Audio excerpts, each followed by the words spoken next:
I think behavioural economics would suggest that we make decisions based on logic. So if that were the case, we wouldn't drink drive, we wouldn't smoke, we wouldn't binge on chocolate, but we know that people don't always necessarily think in that logical vein. What we've actually got going on is a group of different systems of thinking within our minds, and there are sets of behavioural biases that we rely on to help us make decisions.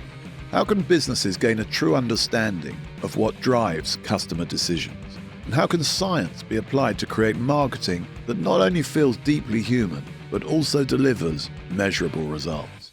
Joining me today on All About Business is Raphy March, Managing Director at Cowry Consulting, a pioneer in combining behavioural science with AI to help global brands like Coca-Cola, EasyJet and Sky influence behaviour at scale. One of the things that came out of the research that I thought was so fascinating is that there is a term known as bin blindness, where when you smoke a cigarette, the nicotine actually hacks your brain and almost overrides it, so you are less aware of things in your direct surroundings. It gives you bin blindness. Yes. The exciting thing about behavioural science is when we have an understanding of how people make decisions, we can start to influence people in different ways and we can help them make decisions. We are unknowingly, I guess, influenced by so much behavioural science every day that has come from within the government, from within the behavioural insights team. This is slightly worrying, though. What are they getting us to do?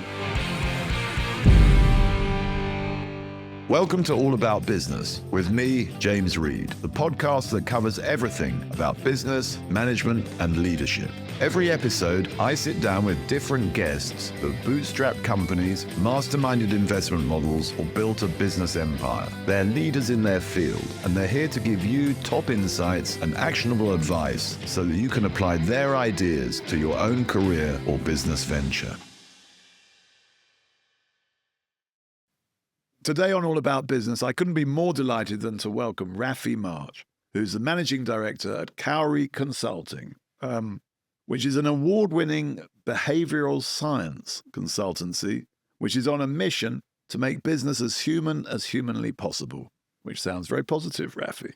And she's also the co-host of a podcast, How to Hack the Brain, and season 2 is coming soon in 2026. She confided in me just now. So Cowry helps businesses to understand human behaviour and design and implement behavioural interventions that improve decision-making and enhance user experience. Now, you use behavioural science, Raphy. I think we've got to begin by asking, what is that? What is behavioural science? I'm happy to talk about it all day, James, but thank you for having me on. It's a pleasure to be here. So behavioural science is a way of understanding why humans think and act in the way that they do. So we are a group of scientists with a shared passion for understanding human behaviour, and we dig deeper into the psyche of consumers, but also employees, to think about why are they doing the things that they're doing, what is it that is making them do that, and then how can we potentially make them do other things. Oh, so this is a sort of branch of anthropology. In a sense, yeah. Oh. It's I guess it builds on traditional economics by not always assuming that we are completely rational. I think behavioural economics, I guess, would suggest that we make decisions based on logic. So if that were the case, we wouldn't drink drive, we wouldn't smoke, we wouldn't binge on chocolate, but we know that people don't always necessarily think in that logical vein. What we've actually got going on is a group of different systems of thinking within our minds, and there are sets of behavioural biases that we rely on to help us make decisions, because we're making thousands of decisions every day. And if we had to pay attention to every one of them, we'd be completely overloaded. So instead, our brain has a way of processing information that helps us navigate that in a more easy way, but we can be prone to bias.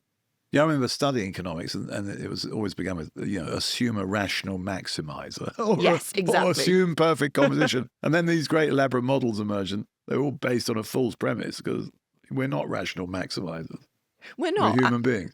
Exactly. Behave in all sorts of weird and wonderful ways. We do, but that's, I think, the exciting thing about behavioural science is when we have an understanding of how people make decisions, we can start to influence people in different ways, and we can help them make decisions where they can maximise certain situations and they can make decisions that are better aligned with what they're trying to do. So you just said something that I think is really interesting, that a day is filled with decisions. A lifetime is filled with decisions. In the end, a lifetime, in a way, is just a sort of accumulation of decisions, you could say. Which decisions are you most interested in? So we are interested in the decisions that are going to improve people's life and make things easier for them to do. So it could be as simple as helping them start a new habit, for example. So behavioural science has always been very prominent within our government, but actually it's been less prominent within private businesses. And they're all Start a new habit, well, like smoking or something. What do you mean? Well, I think that's a habit we'd ideally like to get them that's to what stop. we're trying to. Our business is trying to help people stop smoking. So what you're trying to sort of start positive habits, sort of exercising. Yeah, exactly. So is that Yes. something you've done? So we do work within the health space to help people make better decisions. It might be helping to remind them to take medications on time, or it might be around just changing perceptions of certain illnesses. Maybe there are certain stigmas attached that make them feel uncomfortable or perhaps embarrassed about their identity, and we can help to alter their perceptions so that actually maybe these habits and daily reminders of the illnesses that they go through don't always have to have these negative associations, and they can feel positive Is about there the an illness choices. you could describe? I mean, what does that help me For understand example, that better? working with those who take daily HIV medications, for example, Right. there's obviously certain stigmas that come with HIV, and helping alter people's perceptions of that as an illness or having to take medication for it, I think is really important for a large group of people. So you alter their perceptions of themselves in a sense then. Yes. So how do you do that? Well, I mean, that's interesting to me. So one of the things we often talk about is a bias called temptation coupling. And this is where you would partner something that's really quite difficult to do with something that is more easy to do or something that's potentially rewarding. So if I am someone who really likes to buy a snack on my way home from work, that's something that I'm motivated by. So if I can partner that with a reminder where I might have to take a medication, for example, then actually I start to form positive associations with both things. So is the suggestion that people don't take the medication because they don't like it or because they're ashamed of it or they forget? Or what's the reason you wouldn't take a medication in that context? So lots of different reasons, but I guess the key one that comes to mind in this context is having a reminder that it's something that you are influenced by and perhaps defined by every day. Right. And that constant daily reminder that you have an illness is something that can be quite demotivating or quite draining over time. So it's about changing that perception so you feel more positive about yourself. So that's the psychology of it. Yes, exactly. It's a sort of drag in a way. Yeah. Or could be. Yeah, it can be a drag. It can be, I think when it comes to psychology, there's lots of different push and pull factors. And we can, once we start to identify what maybe the biggest barriers or drivers of behaviours are, we can then start to alter how people perceive it. So a little while ago, I remember there was a nudge unit. It was called the nudge unit in number 10 Downing Street. I think it was the previous government that had the nudge unit. Were you involved in that? It's well, no, so but you know about it. You're nodding. Yes. So is that a related? I mean, it sounds like they were attempting to do similar things on a sort of mass scale. Yes, so the nudge unit, and I guess what's been happening within the government is very much focused on applying behavioural science to public-facing challenges. So it could be things within the NHS, like getting people to go to their appointments, for example. Yes.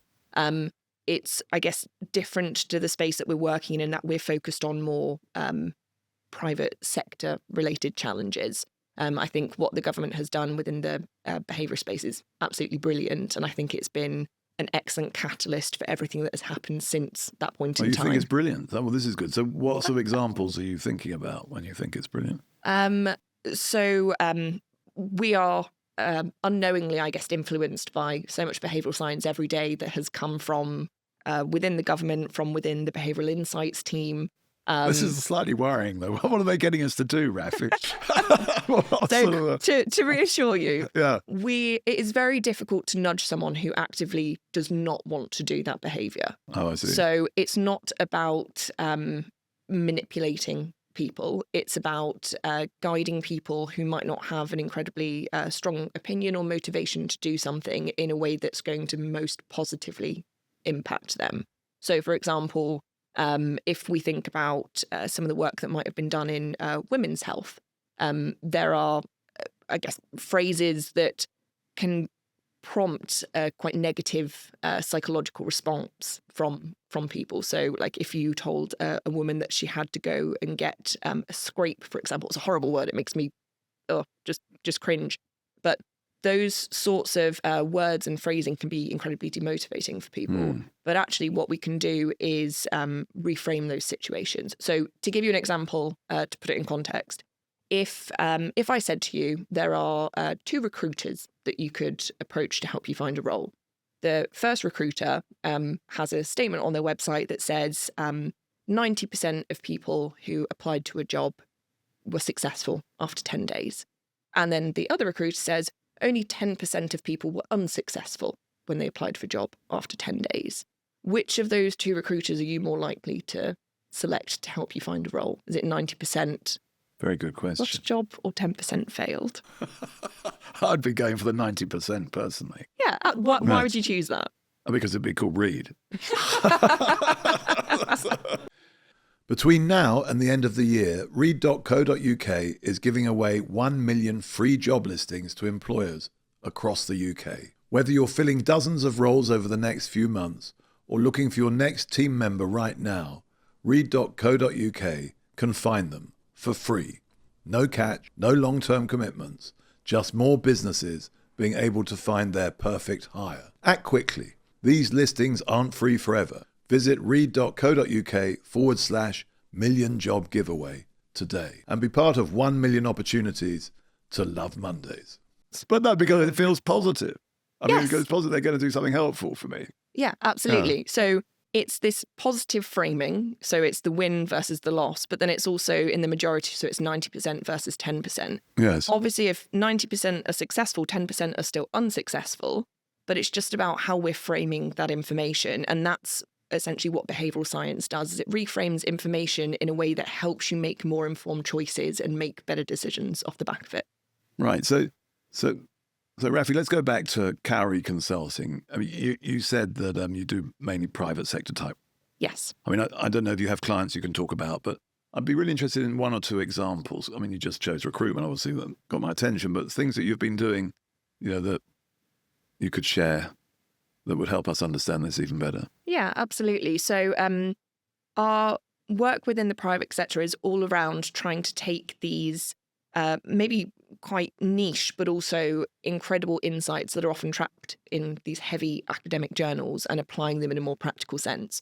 So one of the examples that I love, we did recently for Northern Rail. And one of their challenges that they had was around changing perceptions of cleanliness on their trains. And they were restricted by the current models of train that they were using in that they couldn't necessarily change the structure or the environment of the train itself.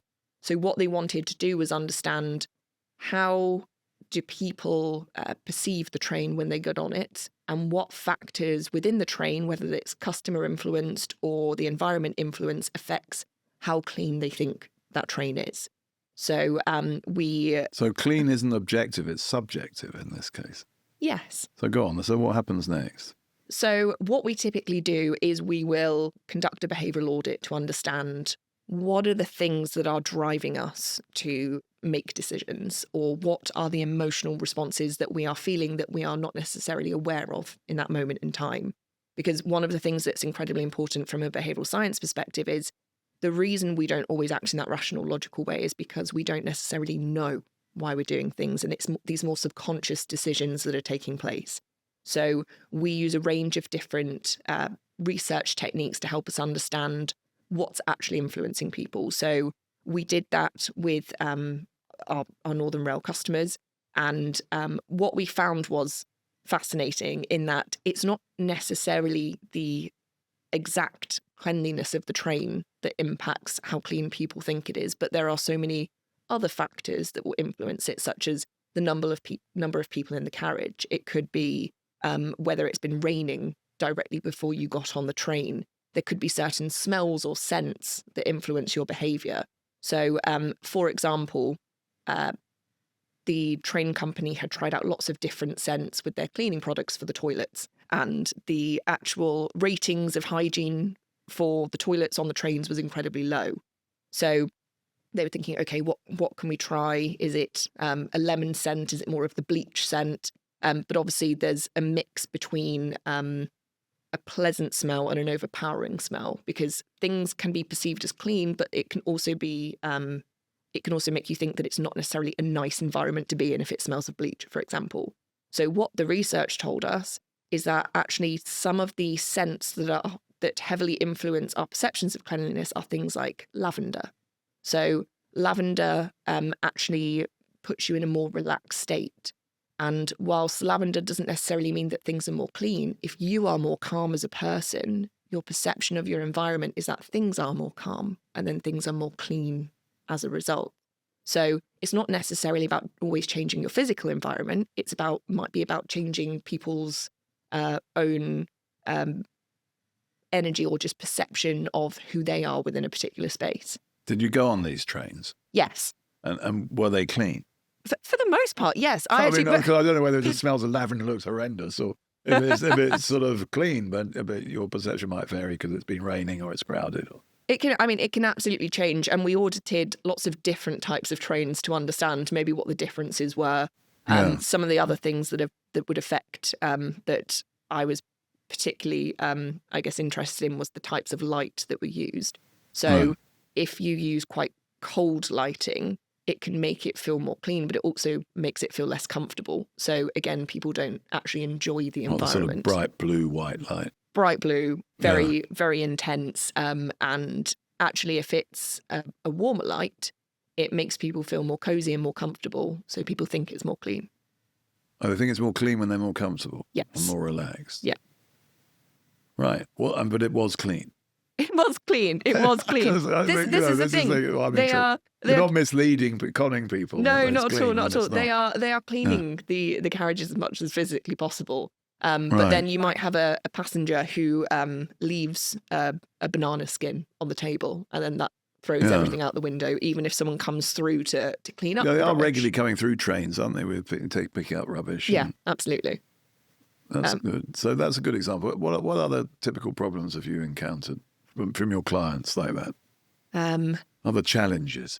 Other challenges. So one of my favourite challenges was actually working with Keep Britain Tidy. And this was their challenge was, how do we get heavy smokers to stop dropping cigarette butts on the floor? Yeah. And this, for me, I think is such an interesting challenge, because when you look at smokers as a group of people, there is, again, often a stigma that is attached to being a smoker. And I think that's becoming more and more of a thing. Lots of people have swapped from smoking to vaping. That's a whole different challenge. But often smokers are, I guess, put into a separate group and almost treated as outcasts because of smells, health, different motivations to non-smokers. So when you talk to smokers about why they might drop cigarette butts on the floor, how accurate or how truthful their responses can really vary. And I think there's a couple of different reasons it could happen. It could be because they're not sure why they're doing it. It might be that they are embarrassed and they don't want to share that information. And actually, Keep Britain Tidy, I think, are incredibly progressive in knowing that there is this gap between action and intention. So people don't always do what they say they're going to do. And that's when we have to use more of these subconscious methods to access that information.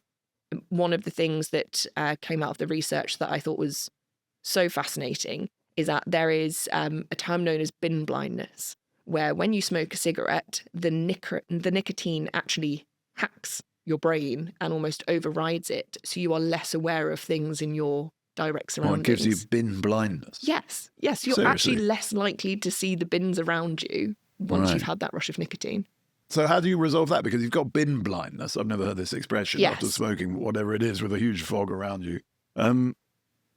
How do you get them to then put their stubs in the right place? So we worked with VCCP, which is Cowry's parent group. And VCP. VCCP. Yes. VCCP. Yes, multiple C's. But they are, we're very, I think, lucky to be part of them. They're this wonderful hub of creativity.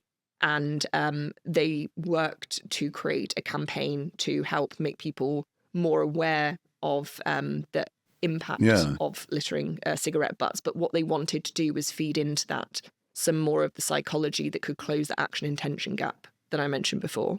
Littering generally really bothers me. I mean, especially out in beautiful parts of the country, people just throwing things out their car windows. Have you tried to do anything about that? Why do people do that? I don't understand it.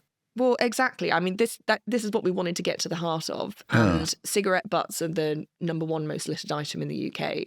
When you drop a cigarette butt, it will stay there for 14 years. So it's actually longer than the life of most dogs. That cigarette butt will remain on the floor. That's how long does it take to break down? Yeah. Yeah. And even then the microplastics will go into the soil, into waterways.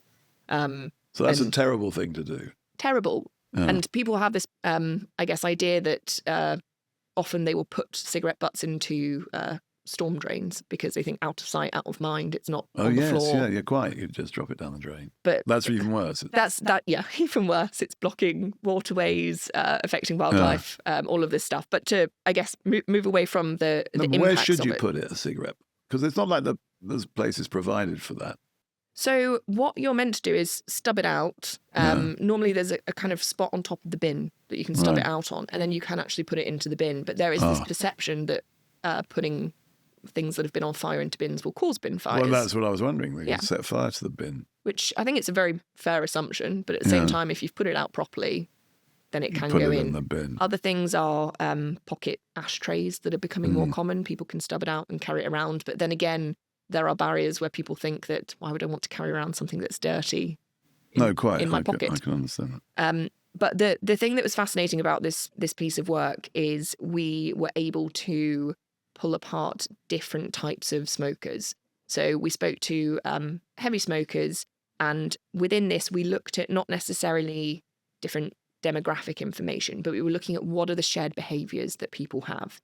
And to do this, we ran a series of behavioural interviews, which sound similar to traditional interviews, but we're using slightly different techniques. So one of my favourites is facial expression analysis. And this is where we are looking for we're looking for micro expressions in your face, and we're looking for groups of different facial muscles that are moving. And that's not to say it's a very clear movement, but it might be that there is small amounts of activity in your corrugated muscle in your brow, or it might be twitches in your zygomaticus muscle. That's called your corrugated muscle. This is your corrugator. All right. Yeah, it looks like corrugated iron. In my case, yeah. So, I would like to think. What does that tell you, the corrugated muscle? So the corrugated muscle can, when it's paired with different muscle combinations, it can show a variety of different emotions. So there's a psychologist called Ekman who has created these different categories. And it could be that it's showing different levels of disgust or shame. It could be happiness. We've got 27. So what's my face showing you at the moment?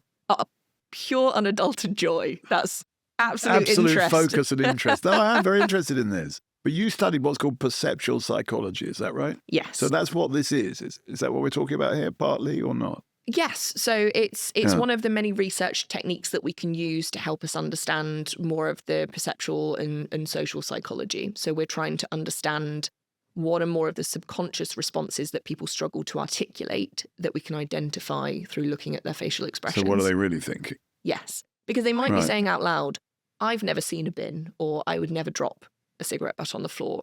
But actually what their facial expression is saying that there might be an element of guilt or shame, perhaps, that they're feeling instead that contradicts. And that's what's really interesting, is where they're saying one thing, but they are feeling another. And that's where we start to dig a bit deeper to understand. You must be a frightening person to live with. That's not exactly what's going on. I'm very fortunate that my partner is also a behavioural scientist. Oh, right. You're two of you together. Oh, that seems terrible at dinner parties, I imagine. It seems entirely fair. That's good.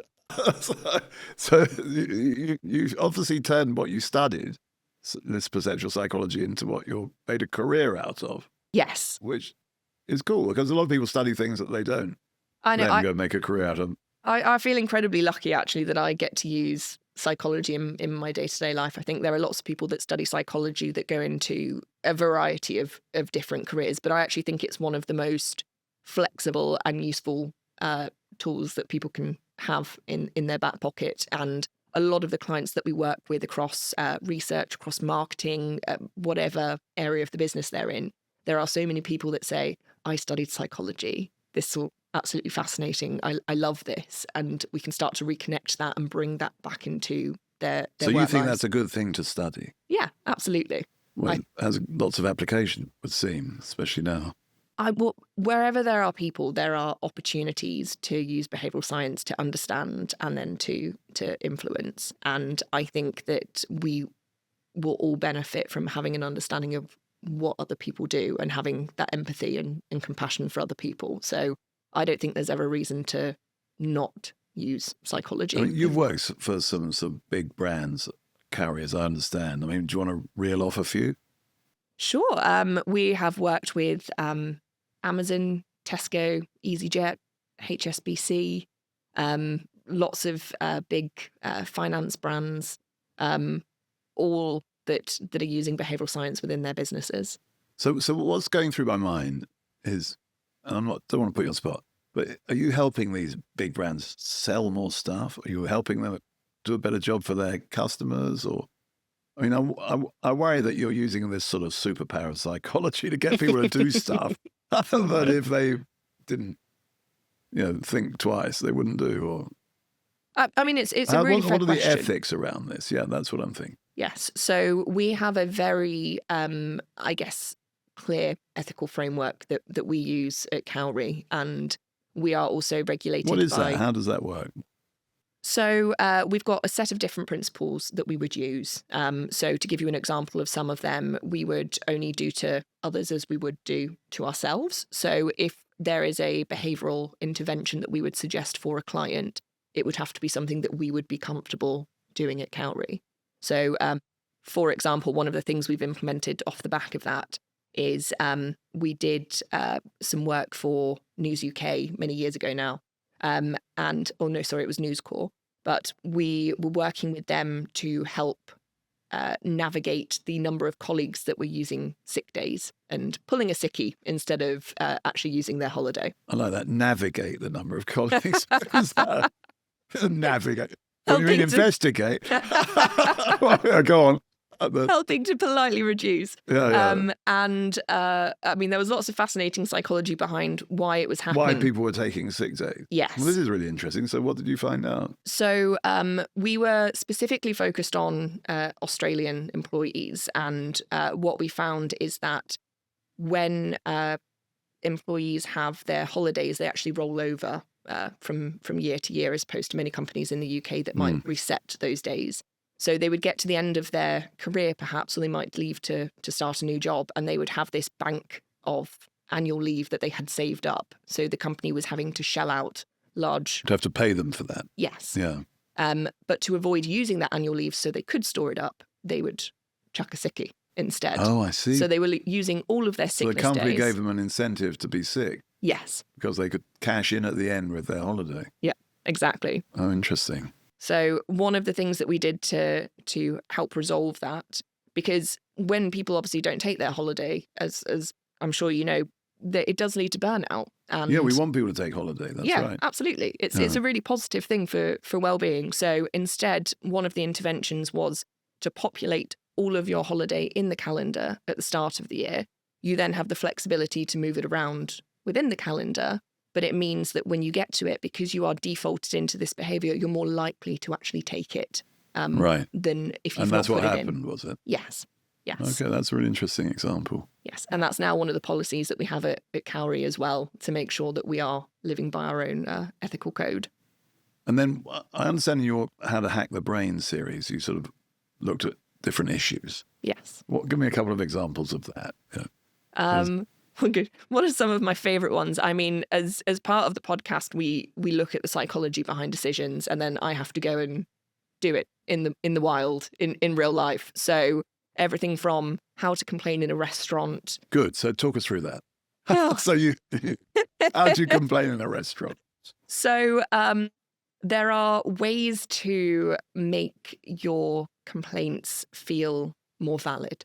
Right. So if, for example, you need to request something that you feel might be asking too much, then there are ways to make yourself feel more human. And actually, I think this applies really well to a job situation as well. So there's something called the pratfall effect, where if you do... The what? Say that again? The pratfall. Pratfall? Yes. Okay.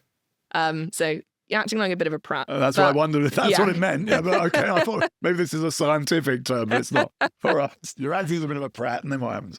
So if you are absolutely perfect in a situation, then you actually come across as less human. Whereas if you use the pratfall effect, if you have a small flaw or inadequacy, then actually you come across as more genuine.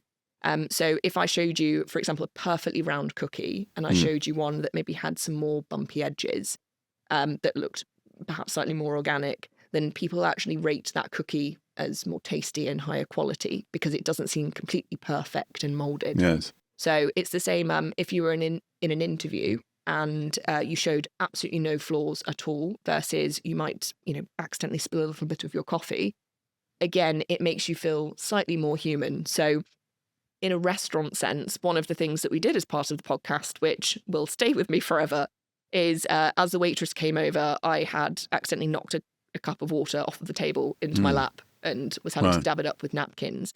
And it was at that point that I asked her quite a ludicrous request for her to go and do something for me. What was it? It was, so the restaurant we were on was on a canal boat, which had this lovely window in the ceiling. And my complaint was that there was someone in the building overlooking the boat who was staring at me. Oh, wow. And I asked her to go and cover up the window on top of the boat, which... Did she ask you to leave at this point? I'm amazed Luckily it that wasn't she me didn't. working there. Yeah. So go on. She didn't. What did she do? She went and did her best. It was a health and Because safety you'd hazard. spilled this water, you think? Because I'd spilt this water. The pratfall was the trick. Pratfall, yes. There were a range of other techniques and unusual requests from me. She was absolutely wonderful, and we did actually have a conversation with her afterwards to explain what we'd been doing. But she got high marks for customer attentiveness. And she was absolutely incredible. If it was I hope me, a good tip. Yes, absolutely, Yeah, absolutely. So one of your other pieces of advice was how to get a pay rise. I'm often asked to sort of opine on that. What's your take on how to get a pay rise? So I think one of the key, well, there's a couple of things that you can do, I guess, in the preparation and build up to the conversation and then during the conversation itself. So one of the things, I feel like all of my references around coffee perhaps, but when you meet someone new or when you are talking with someone that you've, I guess, known for a long time, if you have a warm drink in your hands, you actually feel more positively towards the person that you're talking to. So you attribute the warmth of that drink to the warmth of the other person. So you bring your boss a coffee, do you? Yes. Oh, so that's clever, isn't it? You kick off that meeting with a drink for the other person. Alarm bell, yeah. Never bring me a coffee normally. What's going to happen next? Then go on, then what you do. So one of the other things that you can do, I guess, is instead of talking about all of the things that you have done to justify your reason for a pay rise, you can again use the physical attributes of other things to demonstrate it. So one of the things that I did is I brought in the new brochures that I had just created and a heavy stack of them so that when they hit the table you could almost hear the weight and effort that had gone into them that subconsciously communicated. Physical manifestation of all the work you had done. Yes. Your contribution was there right in front of them. It's actually something that I did for the first time when I was at university, where my dissertation, when I printed it out on a thicker paper, so it had a heavier GSM. Right. And what that says is this is higher quality because it's thicker. And I also used a very specific font that when you use that type of font, people judge the writing to be more intelligent. So, but this was for your behavioural science, your degree in psychology. Yes. I mean, surely the examiner knows these tricks. Well, did it work? Did it work? It did. Did you get a first-class degree? I definitely got a first for that piece of work. So it was. So anyone listening, paper, print, and type. Print it out. Yeah, everything's gone digital now, and but you can still use certain types of fonts. So have a dig around. What sort of font should we be looking out for? I To think look it was intelligent. Yeah. it was a particular. I think it was one of the Baskerville fonts that I had Right. used. Interestingly, though, one of the things that can be most useful is to sometimes use a more simple font. So you might use a serif font for your title that taps into this idea of intelligence. But then if you use a sans serif font where it's not got all the legs and feet, because it's easier to read, people think that you are communicating better. So it can work both ways. Well, you are. I Yeah. mean, practically. Yeah, absolutely. In practice. So that's very. So if you're in a sales job and you want to be successful, you're meeting customers. Are there Yes. any sort of tips from this behavioral science world that you would give a salesperson? Yes. So why don't I can bring it to life maybe in a client example, Yeah, please, if that yeah. works. So we do a lot of work with Sky, and one of the areas that we work in most is within their contact centres. And they have a wonderful team of people who almost act as their last line of defence. So if a customer has decided that they don't want Sky anymore, then they can call up and say, please cancel this for me. Yes. Obviously, it's in Sky's best interest to try and have a quality conversation with the customer at that point to understand why they might be cancelling so that they can perhaps offer them something that might be more suitable for the customer. What's really interesting is we've got Martin Lewis, obviously, sharing all this really high quality advice. Yes. with well-known Martin Lewis. well-known Martin Good Lewis. advice, yeah. And I love Martin Lewis. I think he's fantastic. But one of the, I guess, pieces of advice he'd given to Sky customers was keep calling up because you'll always get a better offer. And that's not actually the case. That's not necessarily what's happening on the other side. So he'd been sort of giving a few tips to people. Yes. Right. So these customers were So calling you were up. getting a lot of calls at this point. Lots and lots of calls and lots of unhappy customers because the mechanics that he'd suggested weren't necessarily aligned with what was going on the other side of the call. What often happens is because the customer is calling up trying to get a discount, that's what they're really focused on. And Sky's advisors fell into this trap of always just trying to find the best discount, but they are limited in the number that they have that they can give customers. So they have to make a call on what type of discount they're giving to what customer. Because they're so focused on discounts, they're not actually listening to what the customer needs. So they're just scrolling through their screen, passively listening to that customer instead of actually taking in what they're saying. So what we did is, again, we listened to thousands of different calls from these customers to identify what are the points of psychological friction. One of the points that came up time and time again is that there was this missed opportunity to communicate the value of Sky. And it could be their broadband, it could be mobile, it could be TV. But it's because they were really focused on discounts. So we created a playbook for the advisors to use. And I can share a couple of examples of the techniques that we put in. But this was accompanied by some behavioural science training, because what we wanted to do wasn't just say, go and say this to the customer. We wanted them to understand the why that sits behind it and the science that is underpinning what their customers are thinking and why they're making those decisions. So it was about equipping them with this toolkit and knowledge of behavioural biases instead. So one of the things we hear time and time again in phone conversations, what we typically hear is you might call up and the advisor will say, hello, you're through to Raphy at Reed. How can I help you? And that customer will launch straight into whatever their problem is. And at some point, the advisor will have to reel them back in, ask them security information so they can actually help them. By that point, they might have forgotten what the problem is, and they go around in this circle. And if the advisor is talking to a customer who might be quite irate or emotionally charged, then they've missed this opportunity to share any sort of cues of authority at the start of the call.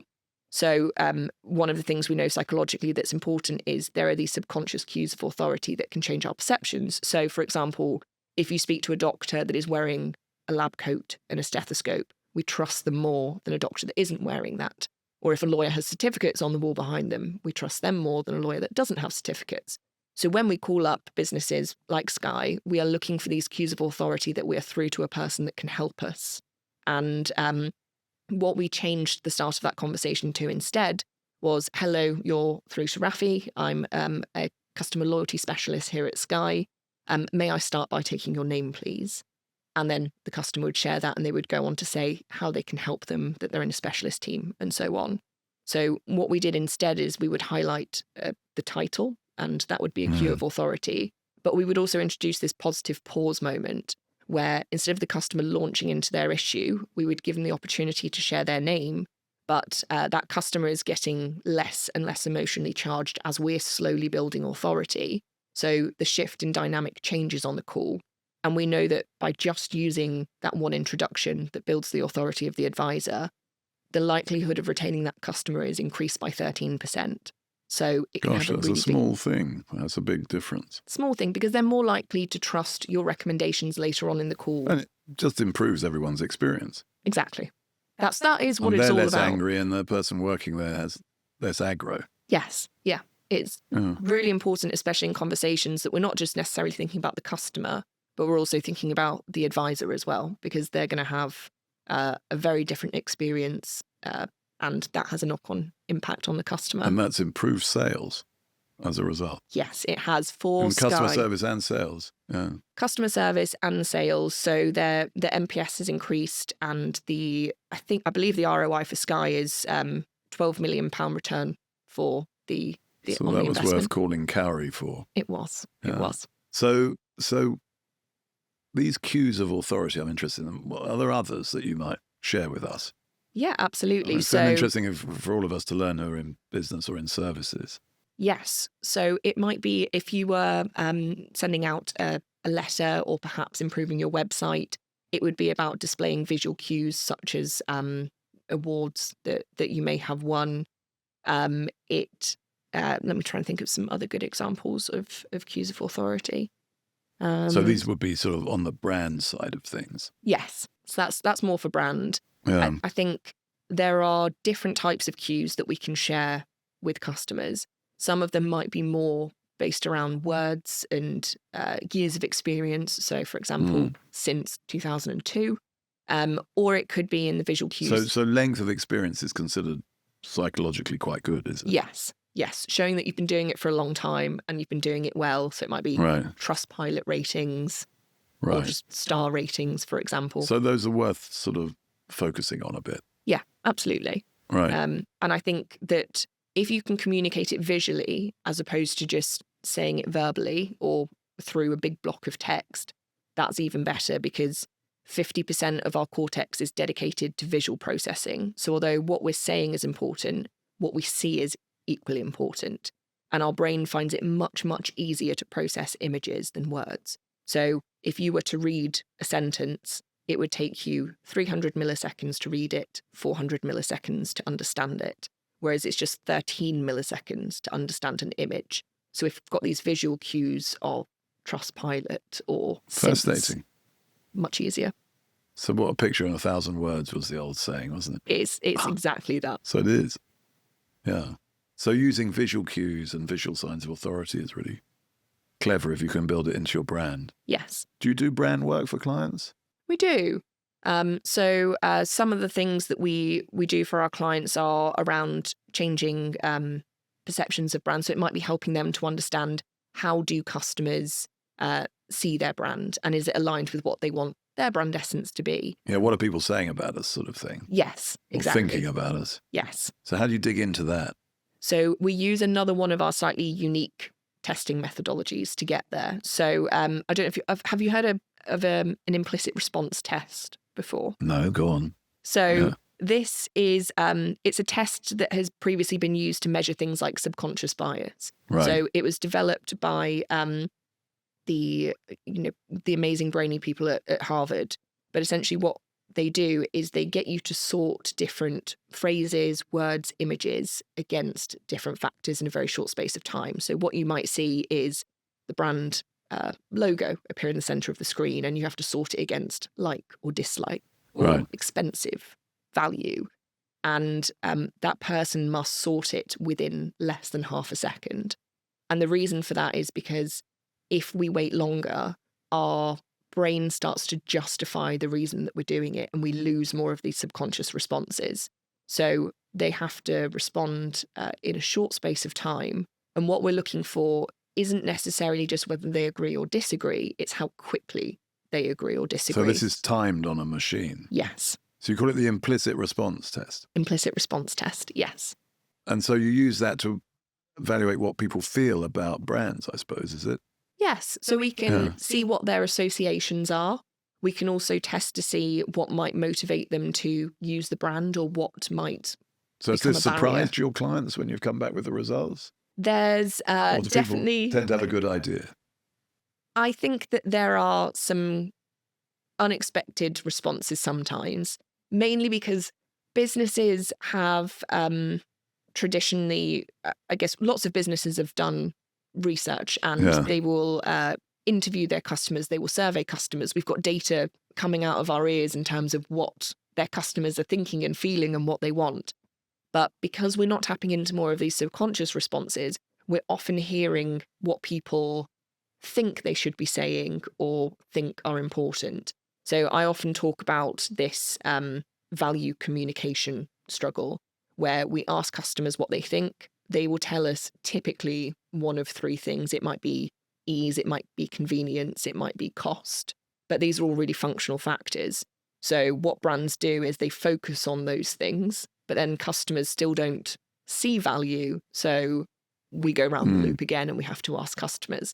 What the implicit response test does is it allows us to see what people are maybe thinking more explicitly. So those functional factors are still important, but actually there's these more emotional factors that are better indicators of value and loyalty. So it might be things like care or magic moments. It might be around how easy we've made a process for them to do. So once we start to combine these two things, then actually you get a much richer picture of how people perceive that brand and what would make them engage. So any big surprises come out of this for any customers that you had to sort of tell them to sit down and prepare for some feedback? I'm trying to think of some good ones. One of the ones that I don't think surprised me, but probably wasn't what the client wanted to hear, was a piece of work that we did for Tesco around uncovering what value meant for their customers. And we used all of these techniques to help us uncover what was important to their customers. And we mapped it against their current experience.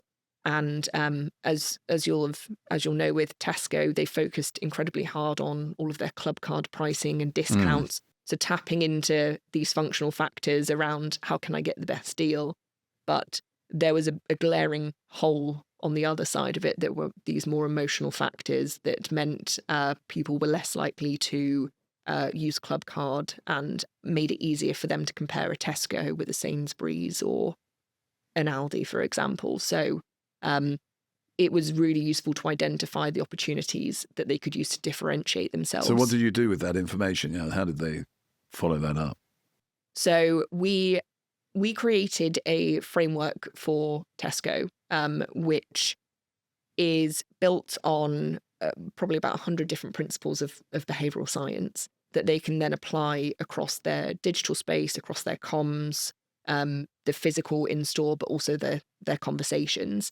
So it's this toolkit that is used across Tesco as a business to try and close the gap between just having the functional factors that make the day-to-day experience and actually elevate it into this more emotional space. So, Raphy, you've now got AI to sort of play with in this space as well. Have you started using that? And in what way have you have? We have. So AI, I think it's growing incredibly quickly, and we have seen an impact on our business in the last year, just in terms of the ways that people are using it, and I guess perhaps a misalignment with where maybe more of the behavioural principles come into play. So we are currently in the process of going through a repositioning. We're launching the new branding in a couple of weeks' time, which is very exciting.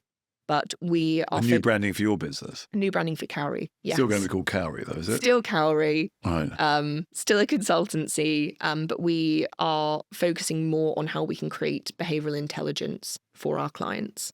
So I mentioned that we work a lot in contact centres. Oh, so you're moving from behavioural science to behavioural intelligence. Yes, we are still human-centred, but now powered by AI.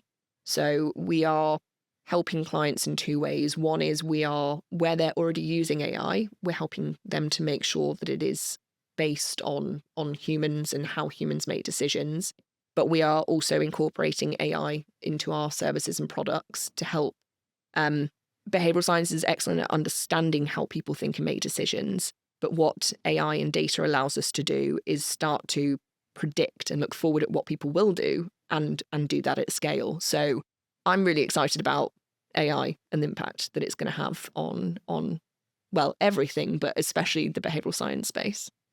When you were talking about people's expressions and faces, I mean, AI can read that too, can't it? Yes, it can. What do you think about that? Is that being applied, or do you think it should be? Or? It is being applied, and yes, definitely. I think a couple of years ago, we had looked into using AI for this already because our team are amazing at what they do with facial expression analysis, but it is a very manual process and it is timely.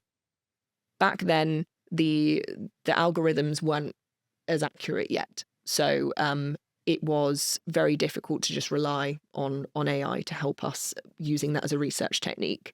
It has progressed immensely since that point. So very fast then? Very quickly, and to a much greater degree of accuracy. So we are now using that to complement the tools that we have as well.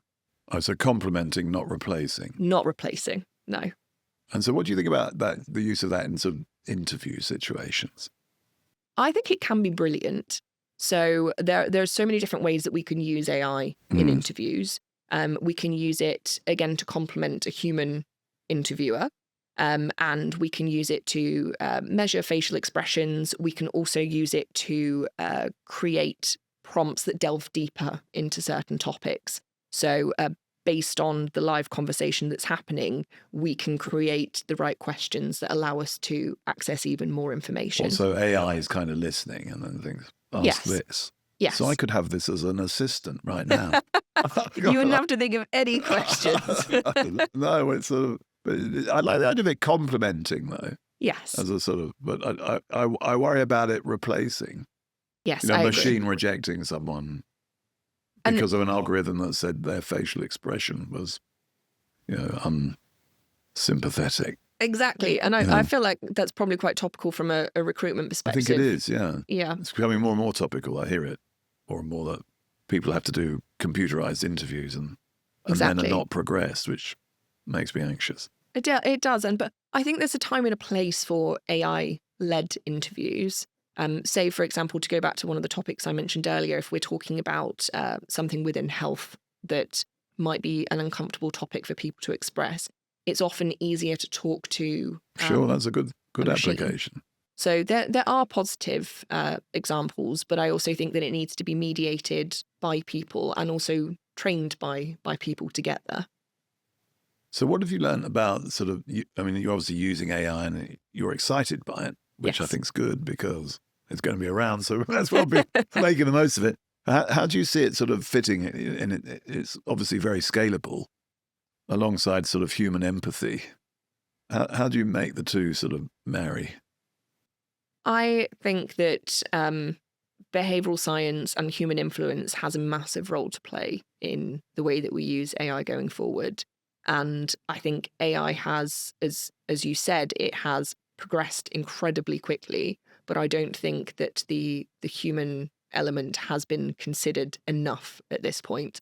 And in the past few weeks, we've seen lots of big AI businesses starting to recruit quite quickly for more behavioural scientists or people that can help inform it. And I personally, you think they've realised that this is a bit of a I think Achilles heel? Yes. Well, there's been the stuff in the news recently around ChatGPT acting as a therapist or acting as a person in a relationship for another human. And at this point, with the data that it's trained on, I don't think that that's ethical, an ethical use of it, and it's leading some really negative consequences. So I don't think that businesses have necessarily come to this conclusion by themselves and seen the importance. I think that things have unfortunately happened that have led to this need for it.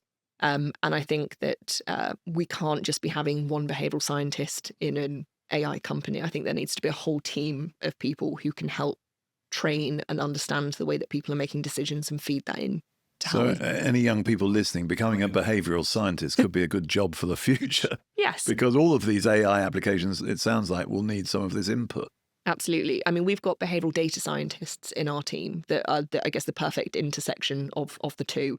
So they've got an understanding of behaviour and they're using data science to understand that at scale. So I think it's an excellent area to get involved in. So this is a practical step that businesses using AI should be taking. Yes. They're taking their business forward.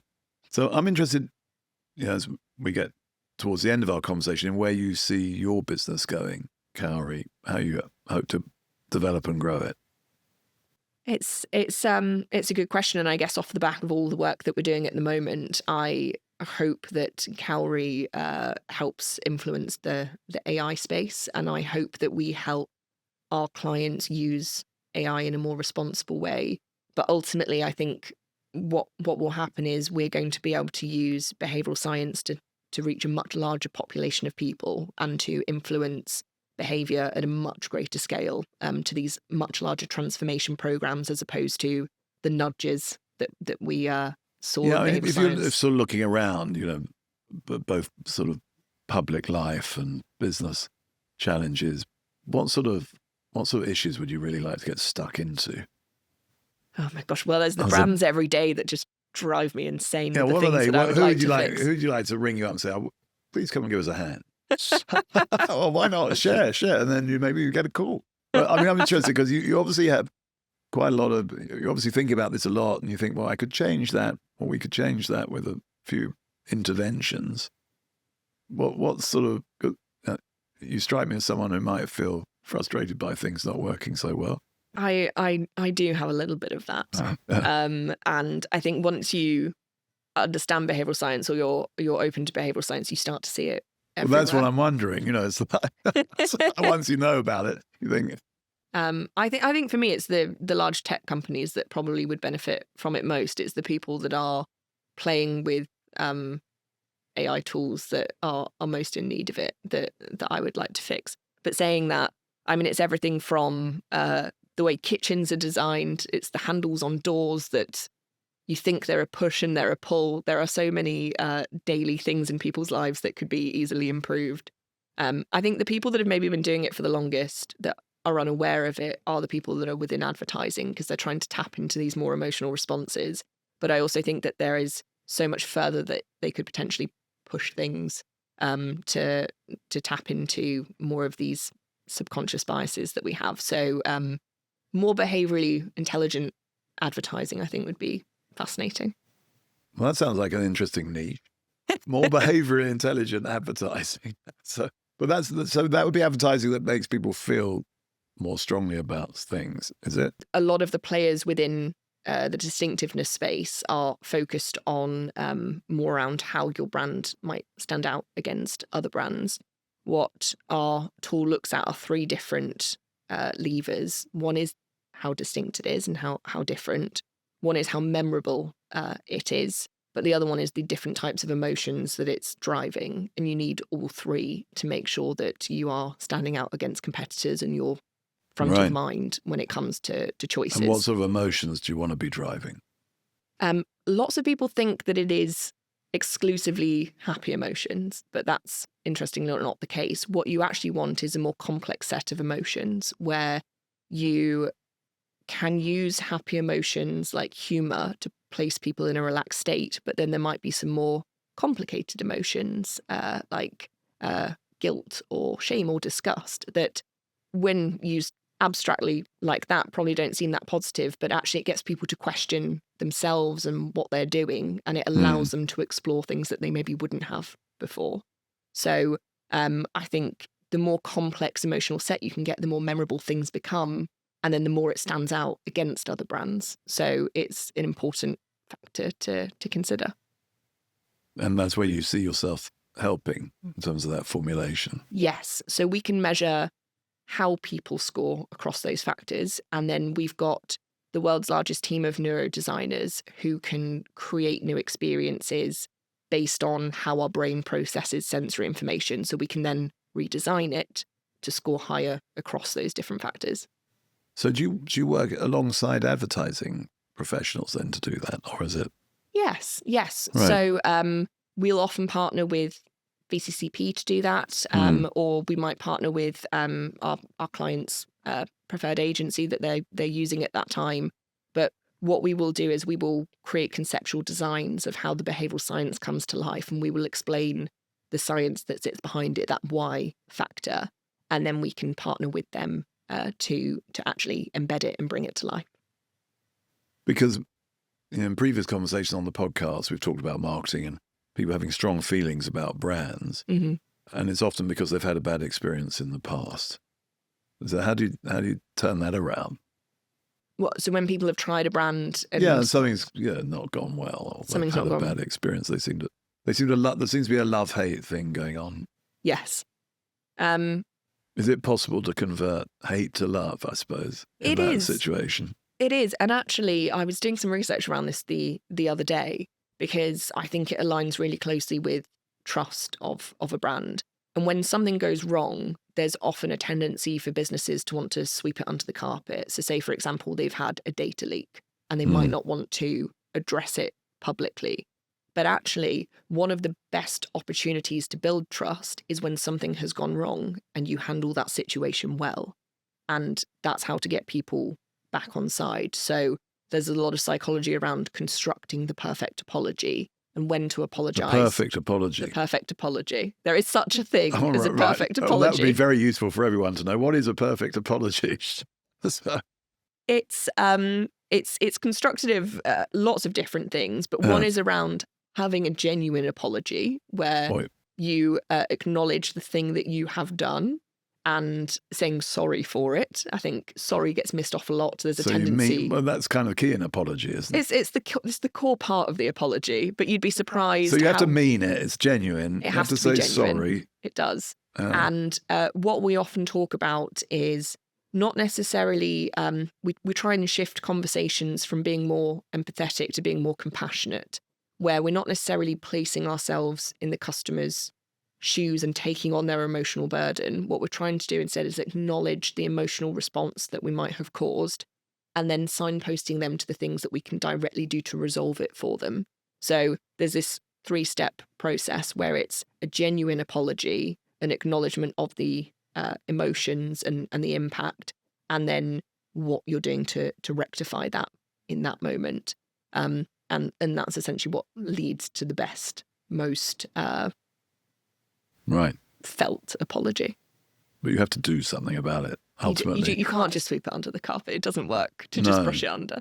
No, I think I've often thought, when something goes wrong, it's an opportunity to build a relationship, although it might be painful. Yes. I've seen that in my own career. We've had things go wrong and ultimately got to know the customer better when we've sought to fix it. Yeah, it's better to be perceived as trustworthy rather than just be completely opaque and to have no transparency around what might have happened. Right.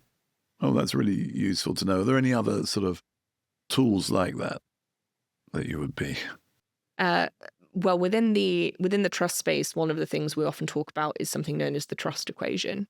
Right. Where if you, when you speak to a customer for the first time, or say if you were even speaking to a recruiter for the first time, you want people to trust you. But during that first interaction, it's very rare that person would say, I trust them. It's more likely they'd say they seem trustworthy.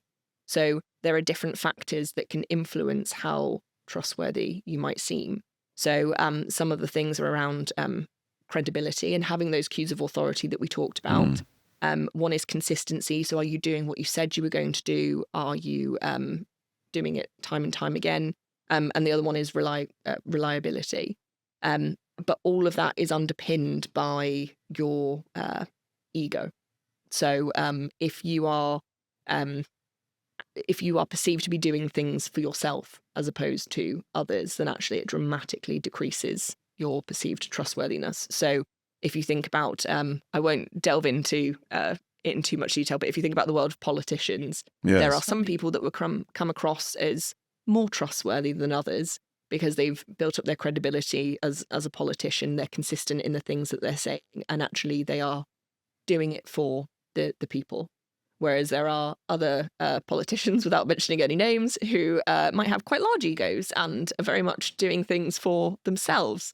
So it dramatically affects the way I that wonder they're if people perceived. listening are thinking of the same people. It depends on your politics, I guess. That's what I'm not touching that. It's not a group that you necessarily gravitate towards for trustworthiness, but I see what you mean. Yes. But I mean, it all plays into the AI again. So AI obviously is still learning, and there was something I typed in the other day, and I was almost testing it to see what it said, and it gave me a completely ludicrous answer.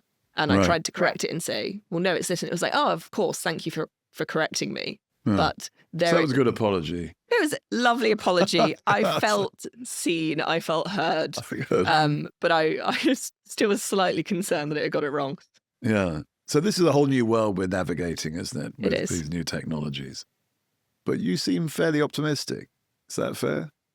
I am. I mean, I always think that there is a healthy level of fear that comes with new technology and growth, but I also think that there is a world of opportunity, and I like to be optimistic in my view of humanity, and there are so many negative ways that this new technology could be used, but there are also so many positive ways, and it's already being applied, and I think it's really wonderful and exciting.